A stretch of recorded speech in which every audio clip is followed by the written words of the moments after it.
Kawadhi nyime ni kambi mochung'ne keyo pi ne jopiny kod rango weche mag minyaga e kaunti ma Homabay ogolo siem ne weg udi ma oketo pige mochido kod mag minyaga ma wuok e utegi mol kuonde ma ok owinjore e kuonde dak mopogore ma yudore e boma ma Homabay.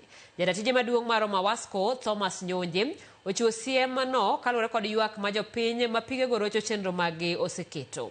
Okoni sani koro gitiyo gi NEMA kod migawo mochung'ne ler kod ngima oganda maneno ni okaw chik ne weg udigo makeyo pige minyaga kendo lilo alwora.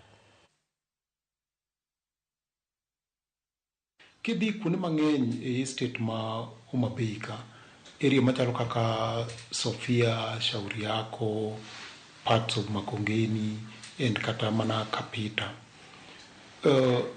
Ji mang'eny, landlords mang'eny nigi chope. To kendo chope gigi tiyo gi pi. But in that general area, iyudo ni landlords mang'eny ok connect their toilets and all sewer lines to our manhole and drainage marwa mar waste. So waste gi gidhi gi tucho odundu koa e chopegi to dhi mol into open drain. Koro gigi bedo collected nikech ka ng'ani otimo ma e landine, ng'ato otimo mach e landine, ng'at machielo otimo kamano, gigi kochokore. To imagine 75% mar 2,000 cubic meters mar pi olokore aora. So landlords nyaka bed joma kare.